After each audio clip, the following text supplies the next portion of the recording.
우리 교회 홈페이지에서 작년에 행했던 행사 동영상을 쭉 보았습니다. 부활절 또 성탄절에 우리 교회 학교에서 찬양도 하고 율동하고 또 연극도 하고 하는 동영상이죠. 그리고 추수감사절 때 각 구역에서 또 찬양하고 또 우리 국악팀이 막 북치면서 찬양하고 하는 모습도 보았고요. 또 송구 영신 예배 저 위에서 드렸는데 촛불 켜고 이렇게 나와서 또 말씀도 듣고 같이 나누고 하는 모습을 이렇게 보면서 굉장히 오래된 일 같이 느껴졌어요. 불과 한 1년 전 전의 일이지 않습니까? 그런데 굉장히 까마득한 옛날 일처럼 이렇게 느껴지더라고요. 아, 저랬었구나. 이 올해 1년이라는 시간이 참 길게 느껴졌습니다. 코로나19 계속 우리가 귀가 닳도록 듣고 또 입이 닳도록 말하는 것인데요. 참 우리가 피해갈 수가 없었죠. 올 한 해 우리 교회 표어가 무엇입니까? 장막터를 넓혀라. 그런데 어떻게 장막터 넓혀졌나요? 코로나19로 모든 교회 행사가 생략되었고 또 구역 모임 등 소그룹 모임을 우리가 제대로 가질 수가 없었죠. 서로 음식을 나누면서 친교하는 일이 얼마나 기쁨인데 그런 일도 하지 못했습니다. 그리고 마음껏 찬양하면서 예배 드리는 것도 참 쉽지 않았죠. 그리고 새교우 등록도 뜸했습니다. 그리고 우리 교회에 이제 등록하지 않고 다니신 분들이 한 40여 명 되셨어요. 그런데 그분들이 먼저 발걸음을 딱 끊더라고요. 이렇게 코로나 터지고 나니까. 참 이런 전반적으로 교회가 또 이축되지 않았나 그런 생각이 들고요. 또 동아 중고등학교 이제 부대 시설 건축으로 인해서 우리가 저 넓은 공간에서 예배드리다가 여기로 이사 와서 첫 이제 우리가 예배를 이렇게 드리고 있는데요. 장소도 이렇게 협소해졌습니다. 어떻게 장막터가 넓혀졌나요? 게다가 8월 중순부터 대두된 그루본 길가의 사랑터 문제로 우리의 마음이 많이 안타깝고 또 아픔이 아직도 머물러 있습니다. 그렇지만 이것은 당장 우리 눈앞에 펼쳐진 상황일 뿐 우리가 바라보는 것들의 실상은 아닙니다. 온라인 예배를 통해서 우리 교회는 또 우리 예배는 더 그 영역이 확장됐다 이렇게도 볼 수가 있고요. 성경 통독과 또 말씀 묵상 등을 통해서 더 깊이 있는 개인 영성의 시간으로 나아갈 수도 있었다. 이렇게 보아집니다. 물론 똑같은 상황에서 신앙의 해이를 경험하신 분도 있겠죠. 아무튼 우리는 이번 일로 인해서 예배와 교회의 소중함을 새삼스럽게 또 느끼게 되었고 당연히 생각해온 그 모든 것들 얼마나 큰 하나님의 은혜인가 하는 것을 더 생각하게 되었습니다. 어떤 분이 감사의 반대말은 당연하다고 생각하는 것이다. 이런 말에서 공감이 됐는데요. 우리가 참 당연하게 생각하면서 감사할 줄 모르는 그런 일들이 얼마나 많습니까? 그러나 정말 돌아보니까 하나하나가 다 감사하잖아요. 그렇게 절기 때마다 막 잔치를 했잖아요. 우리 꼬마들도 나와서 막 율동하고 찬양하고 그게 한 해 동안 없어져 버렸어요. 참 너무 당연하다고 생각하는 것들이 없어져 보니까 너무 귀하다. 정말 큰 하나님의 은혜였다. 이건 뭐 감사드릴 수밖에 없는 건데 우리가 그렇게 큰 감사를 드렸나 하는 생각을 하게 됩니다. 우리는 또한 그러나 확신하게 됩니다. 이러한 이제 상황을 통해서 또 하나님께서 주신 메시지가 있다고 생각합니다. 다시 한번 우리가 하나님의 은혜를 깊이 깨닫고 또 하나님의 베푸신 은혜가 얼마나 큰지 이걸 깨달을 수 있다면 이런 기회는 또 우리들의 큰 복이 되리라고 믿습니다. 또한 우리가 확신하는 것은 현재 우리가 당면한 이런 모든 일들은 또한 지나가리라 하는 것이고요. 그리고 결국 하나님 끝까지 믿음으로 나아갈 때 바로 그런 자에게 바라는 것들이 실상이 되도록 하신다 하는 것입니다. 오늘 본 말씀은 하나님 백성 유다가 바벨론 포로 생활할 때 이사야에게 또 주셔서 외치게 하신 말씀이죠. 아직 어둠이 짙은 현실이었고 상황은 답답하고 암울했습니다. 그러나 하나님은 그의 백성 유다 사람들에게 바로 그 자리에서 노래하라고 하는 거예요. 오늘 본문 1절을 보실까요? 잉태하지 못하며 출산하지 못한 너는 노래할지어다. 상고를 겪지 못한 너는 외쳐 노래할지어다. 이는 홀로 된 여인의 자식이 남편이 있는 자의 자식보다 많음이라. 여호와께서 말씀하셨느니라. 이 옛적에 자식이 없다는 건 큰 불행이라고 생각을 했습니다. 아브라함 아내 사라의 일 우리가 잘 알고 있잖아요. 자식이 없었어요. 이제 경수도 끝나고 자식을 낳을 가망성이 없었죠. 그래서 이제 자식을 원해서 여종 하갈을 자기 남편에다가 들여보내서 이제 아들을 낳게 되죠. 하갈이 이제 자기가 이제 주인의 아이를 갖게 된 것을 알고 그 여주인인 사라를 멸시했다 이렇게 성경에 기록하고 있죠. 그러니까 종인데도 자식이 있다는 게 그만큼 큰 파워인가 봐요. 에브라임 사람 엘가나의 한나도 역시 자식을 낳지 못했죠. 엘가나의 그 첩인 브닌나가 자식을 얻었습니다. 그랬더니 또 그 한나를 멸시하고 했던 그런 기록을 우리가 잘 알고 있습니다. 이 일로 정말 그 한나가 얼마나 슬퍼하고 통곡하면서 부르짖으며 기도했는가 하는 것도 너무 유명한 이야기입니다. 결국 이 사라와 한나가 하나님의 크신 은혜로 아들을 낳게 되지요. 그 뒤로 그 모든 고통은 마치 없었던 것처럼 기억되지 않는 거예요. 참 옛적에는 이 자식이 없는 게 그렇게 이제 비참하고 불행한 것이었다 하는 것인데요. 이 바벨론 포로 유다 백성의 상황이 마치 이 자식이 없는 아들이 없는 그 여인과 같다 이렇게 표현을 하고 있는 것입니다. 그래서 멸시와 천대를 받아 정말 비참했고 그 포로 생활이 하루하루 고달팠습니다. 그런데 하나님은 그 상황에서 노래하라는 거예요. 좀 임신을 한다거나 뭐 아들을 낳다거나 딸을 낳는다거나 이렇게 하면 기뻐서 이제 감사합니다 찬양할 텐데 지금 자식이 없어요. 그런 상황에서 노래하라는 거예요. 참 한숨 푹푹 쉬어도 지금 오자를 파는데 하나님께서는 어떤 근거로 이렇게 그 상황에서 노래하라고 하실까요? 무조건입니까? 무조건 내가 노래하라고 하니까 너 노래해 이렇게 하나님 말씀하신 건가요? 아닙니다. 근거가 있어요. 하나님은 우리에게 무엇을 하라 명령하실 때 꼭 그 대책을 마련해 놓으십니다. 그냥 앞으로 가라 하면서 하나님 나 몰라라 하시는 분이 아니고 그 앞길을 다 예비해 놓으셔요. 우리가 그게 안 보여서 주저하면서 뭐 주저앉고 돌아서고 하죠. 하나님 가라고 하실 때는 길을 열어주십니다. 광야에 길을 열어주세요. 홍해도 가르게 하세요.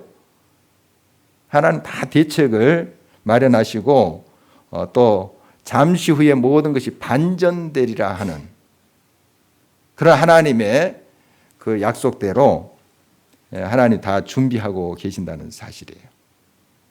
그래서 하나님께서는 지금 노래하라는 것입니다.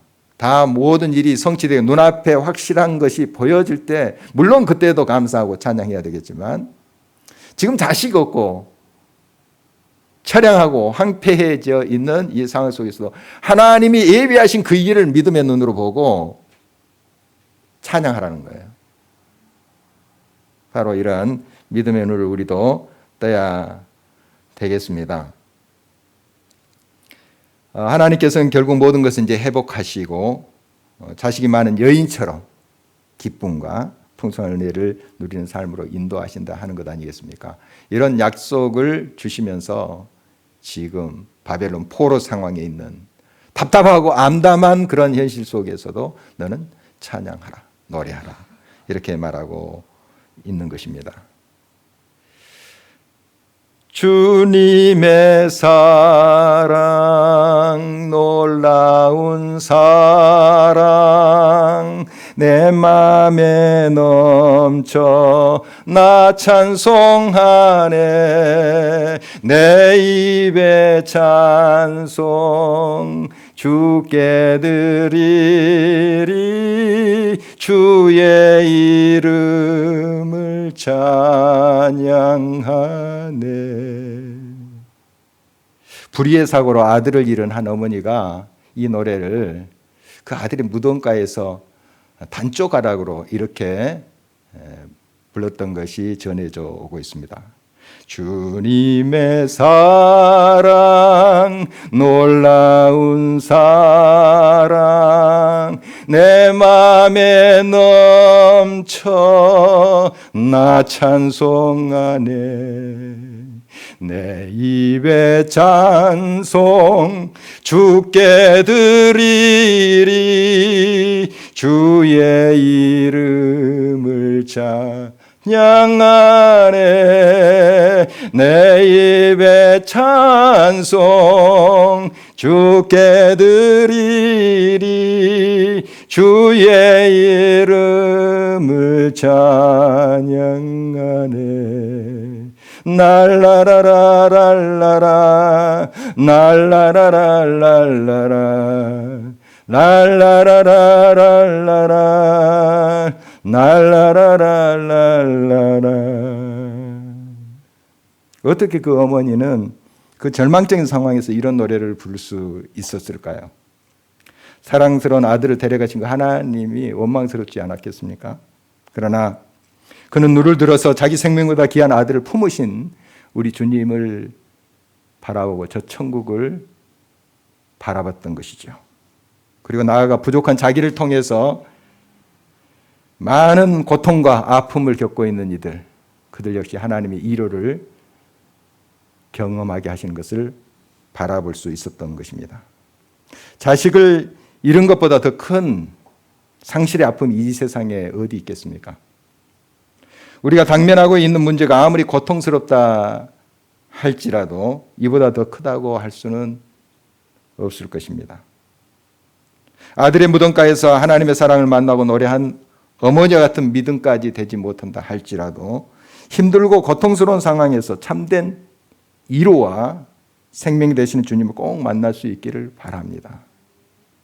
그리고 그 고통의 의미가 해석되고 바로 그 자리에서 하나님의 손길을, 그 구원을 노래할 수 있는 믿음의 사람들이 되시기를 간절히 바랍니다. 앞이 막막하여 해도 하나님은 자기 자녀들 위해서 일하고 계신다는 사실 우리가 늘 기억해야 됩니다. 우리 아버지 하나님은 광야의 길을 사막에 강을 만드시는 전능하신 여호와 하나님이십니다. 지금도 살아서 역사하시는 분이시죠. 우리 눈에 아무 증거 안 보인다 할지라도 믿음으로 일어나 베푸시는 은혜를 받기 위해서 우리는 준비해야 됩니다. 2절, 3절 말씀을 주목하십니다. 내 장막터를 넓히며 내 처소의 휘장을 아끼지 말고 널리 펴되 너의 줄을 길게 하며 너의 말뚝을 견고히 할지어다. 이는 내가 좌우로 퍼지며 내 자손은 열방을 얻으며 황폐한 성읍들을 사람 살 곳이 되게 할 것임이라. 현실이 암울하다고 주저앉아 있어서는 안 됩니다.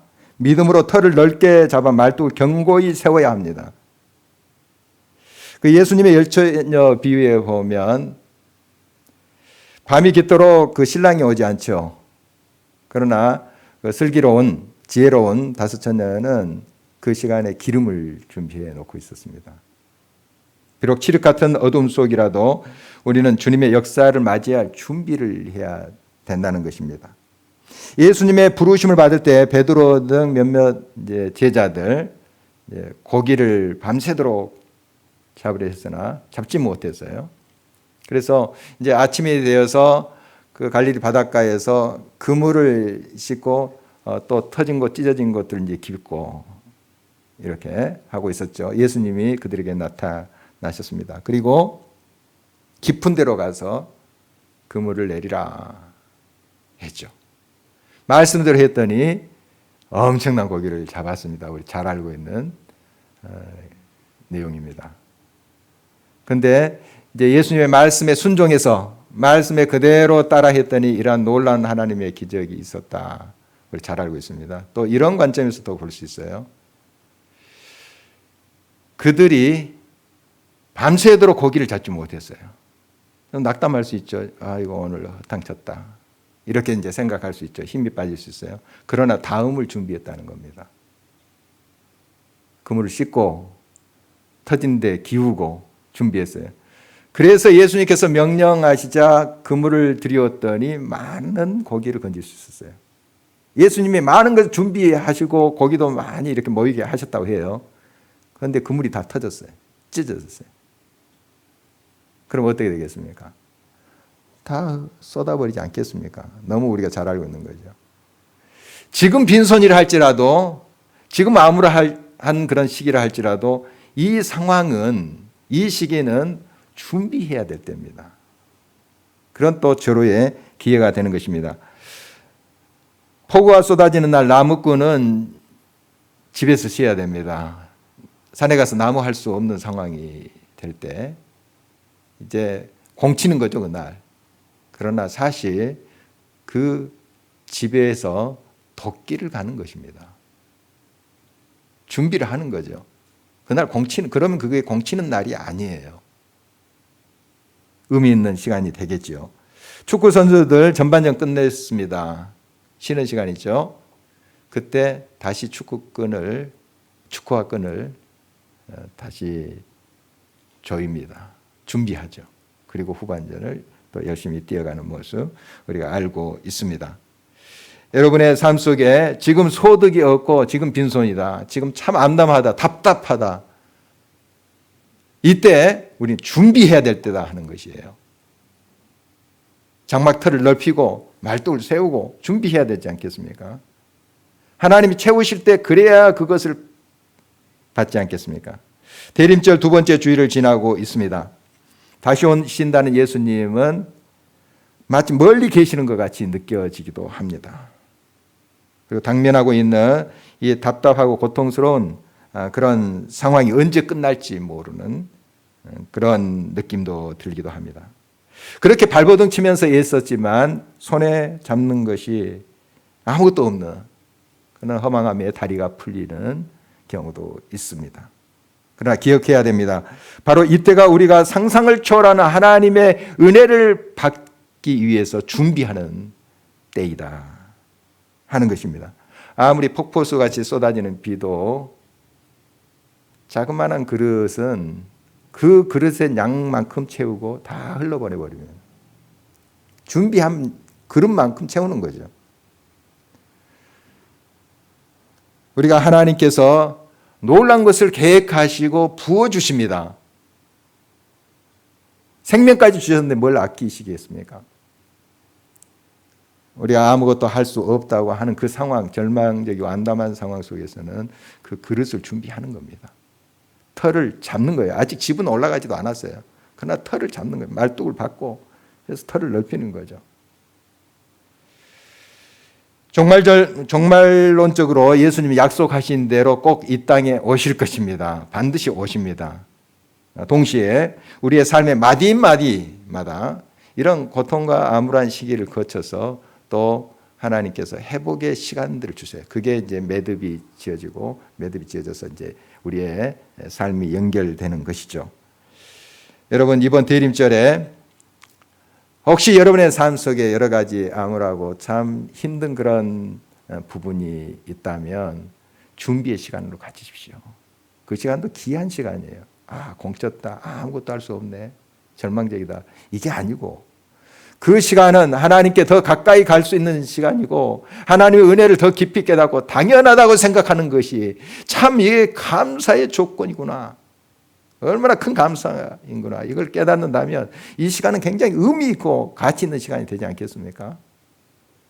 우리가 그렇게 우리 한 해 한 해를 또 매듭지어 갈 때 우리의 인생은 또 하나님 앞에 영광과 존귀와 찬송을 드리는 그러한 삶이 되리라고 믿습니다. 하나님의 은혜를 맞이하기 위해서 준비해야 될 때 제일 경계해야 될 것이 있어요. 두려움인데요. 이 앞날에 대한 불확실성을 느끼게 될 때 제일 먼저 찾아오는 손님이 이 두려움이에요. 어떻게 될까? 요즘 청년들 앞날에 대한 불확실 때문에 계획을 잘 하지 못해요. 그러니까 결혼을 하더라도 뭔가 있어야 되고 집이 마련되고 어느 정도 돼야지 결혼을 하는 그런 이제 풍속도가 그려지고 있습니다. 뭐 옛적에는 그냥 단칸방이라도 이렇게 해서 서로 젊은 부부가 가정을 이루어가고 이렇게 가정을 세워가고 이렇게 하지 않았습니까? 요즘은 참 그런 게 어려워요. 왜냐하면 앞날에 대해서 너무 불투명하니까요. 불투명하니까. 정말 이러한 이제 상황 속에 두려움이 생깁니다. 두려움이 생겨요. 또 아이를 가지면 교육은 어떻게 시키며 어떻게 양육해야 될까 막 이런 게 부딪혀오니까요. 두려움이 있습니다. 그러나 이런 모든 두려움 속에서도 하나님께서는 다시 한번 우리들에게 찾아오셔서 말씀하십니다. 오늘 이사야의 입을 통해서 이렇게 말씀하시는데 4절 5절입니다. 두려워하지 말라. 내가 수치를 당하지 아니하리라. 놀라지 말라. 내가 부끄러움을 보지 아니하리라. 내가 내 젊었을 때의 수치를 잊겠고 과부 때의 치욕을 다시 기억함이 없으리니 이는 너를 지으신 이가 내 남편이시라. 내 남편이시라. 그의 이름은 만군의 여호와이시며 내 구속자는 이스라엘의 거룩한 이시라. 그는 온 땅의 하나님이라 일컬음을 받으실 것이라. 참 여러 가지 불확실성 속에서 두려움이 있고 또 참 힘든 그런 상황이지만 그러나 하나님이 이 상황 속에서 우리의 남편이 되신다 하는 거예요. 비유죠, 물론. 성경에는 이런 비유가 하나님이 남편이 우리가 이제 아내 이런 부부의 관계로 많이 묘사를 하잖아요. 신랑 신부로 또 묘사도 하고요. 우리의 남편이신 그 여호와 하나님 만군의 하나님이시고 전능하신 하나님이시다. 온 땅을 통치하시고 조장하시고 역사하신 생명의 하나님이시다 하는 거죠. 여러분 하나님이 우리의 남편이십니다. 이 표현은 우리를 책임지신다 하는 거예요. 책임지신다. 먹고 살게 하신다. 그러니 그 염려 맡겨라. 그 하나님만을 붙잡으라 하는 것이 아니겠습니까? 자기를 전심으로 진심으로 중심으로 찾는 우리를 받아주시는 하나님, 우리의 모든 수치와 부끄러움과 암울함과 아픔을 다 없애고 기억조차 나지 않도록 하신다 하는 겁니다. 반전의 역사를 베푸시는 하나님, 우리의 남편이신 하나님 그렇게 책임지신다 하는 것이죠. 며칠 전 저희 집 앞에서 한 4살쯤 보여요 하는 꼬마가 자기 엄마 손을 붙잡고 이렇게 이야기를 했습니다. 겨울이 벌써 왔네. 이 꼬마가 아주 꼬만데 그래서 그 말이 제 귀에 딱 들어오고 바로 눈앞에서 그렇게 했으니까요. 참 귀엽더라고요. 바로 이제 잎이 떨어져서 벌거숭이에 된 나무들을 보고 한 소리예요. 이렇게 보면서 보니까 진짜 잎이 다 떨어져 있더라고요. 옷을 벗은 자기의 모습을 마을 꼬마에게 들켰다는 듯이 나무들은 부끄러워하고 있었습니다. 그런데 우리는 알죠. 겨울이 지나고 봄이 오면 파란 새싹이 나오고 이제 나무들은 그 멋들어진 푸른 옷을 입게 된다는 거 우리가 알고 있습니다. 그리고 언제 벌거벗었냐는 뜻이 그 부끄러움을 까마득하게 잊게 되리라는 것 우리가 알고 있습니다. 우리의 욕심과 범죄로 인해 하나님의 징계가 임할지라도 하나님은 그 노를 영원히 품지 아니하신다 하는 것입니다. 7절 8절 계속 보실까요? 내가 잠시 너를 버렸으나 큰 긍휼로 너를 모을 것이요 내가 넘치는 진노로 내 얼굴을 내게서 잠시 가렸으나 영원한 자비로 너를 긍휼히 여기리라. 내 구속자 여호와께서 말씀하셨느니라. 당신의 자녀를 향한 그 하나님의 진노가 있어요. 우리가 범죄했을 때 진노하십니다. 때리세요. 그러나 잠깐이에요. 영원히 노를 품지 아니하십니다. 그 우리의 범죄로 인해서 하나님이 우리를 흩으셨으나 다시 모으신다. 지금 유다 백성들 그들의 범죄로 하나님께서 바벨론 들여서 치셨잖아요. 열방이 흩어졌어요. 그러나 다시 모으리라. 하나님의 긍휼하심이죠. 잠시 후에 그 영원한 자비로 품으시겠다 하는 약속입니다. 지금은 이 답답하고 암울한 시간이 계속될 것 같아요. 굉장히 길게 느껴지고요. 그 같이 기뻐했던 그 시간이 까마득한 옛날처럼 느껴지고 하지만 결국 하나님이 회복한 때에 보면은 이 시간이 금방 지나갔어요. 우리가 아마 그렇게 고백할 거예요. 아, 정말 이것도 잠깐이었구나. 여러분 잠시 후에 하나님께서는 우리를 회복하십니다. 약속대로 우리를 새롭게 하십니다. 고치십니다. 다시 일으키십니다.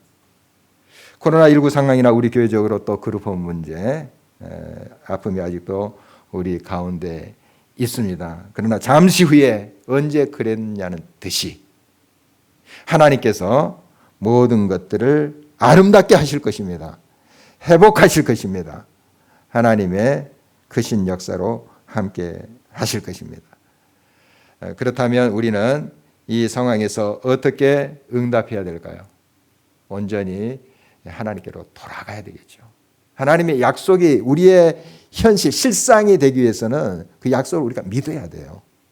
아무리 하나님께서 대단한 것을 약속하시고 마련해 주셨지만 우리가 믿지 않고 응답하지 않는다면 아무리 은혜의 비를 쏟아줘도 그를 엎어놓으면 담지 못하잖아요. 아무리 찬란한 햇빛이 쏟아져도 커튼 치고 문 꽉 닫고 있으면 햇빛이 방 안에 안 들어오잖아요. 굉장한 약속을 주신 것입니다. 다 회복하리라, 고치리라. 너희들의 아픔과 고통의 순간은 잠깐이다, 잠시 후다. 이 약속을 주셨는데 우리가 그걸 받아들여야 되잖아요. 등을 돌려서 멀리 갔다면 다시 돌아서 회개하고 하나님께로 돌아올 때 하나님 앞에 온전히 우리가 겸손히 나아갈 때 그 하나님의 약속은 우리의 실상이 되는 거예요. 믿음. 바로 이것이 믿음이에요. 믿음으로 하나님을 바라보는 거예요. 믿음으로 바라보는 것이 실상이 되는 거죠. 이런 은혜가 특별히 이 대림절 기간 동안 있기를 간절히 바라는 것입니다. 지금 답답하고 암담하다 할지라도 회복하시는 하나님의 손길을 바라보면서 지금 노래하는 거예요. 다 회복되고 다 뭐 성공하고 성취하고 그때도 노래하지만 지금 황량한 이 벌판에서 노래하는 거예요. 빈손일 때 지금 노래하는 거예요. 찬송하는 거예요. 이게 믿음이에요. 그 바라는 것들의 실상이 이 믿음의 사람들에게 주어지는 겁니다. 가슴을 열고 그 찬란한 하나님의 은혜의 햇빛을 받는 거예요. 그 햇빛이 역사합니다. 어둠을 물리칩니다. 은혜의 비가 쏟아질 때 내 그릇을 바로 내놓아야 되죠.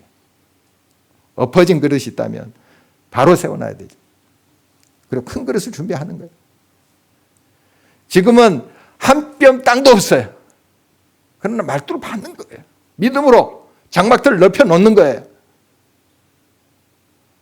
하나님께서 채우실 때 우리가 다들 준비를 해야 된다는 거 아니겠습니까? 하나님은 남의 편이 아닙니다. 남편이에요. 이 남편이란 단어를 제가 이제 잠시 묵상을 해봤습니다. 남편. 남과 편, 그 사이에 한 칸 딱 띄면 남의 편이 되더라고요. 남의 편. 부부관계에도 서로 마음의 거리가 이렇게 떨어지면 남편이 아니라 남의 편이에요. 옆에 남편으로 있는 것 같지만 남의 편이에요. 두 사람이 등을 돌리면 지구 한 바퀴 돌아서 만나요. 여러분, 하나님께로 향해야 됩니다. 하나님은 우리에게 찬란한 빛을 비춰주시고 지금도 우리를 회복하시고 함께 하시는 하나님이세요. 돌아서야 됩니다. 하나님을 온전히 믿고 하나님을 바라봐야 됩니다. 우리의 허물을 고백하고 하나님 앞에 나아가고 할 때 하나님 반드시 그 약속을 성취하실 것입니다.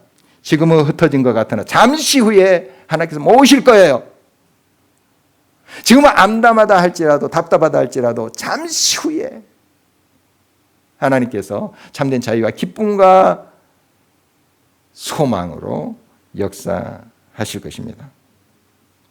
지금도 호세아 선지자의 외침은 우리에게 유효합니다. 다시 한번 마음에 새겨봅니다. 호세아 6장 1절 2절이에요.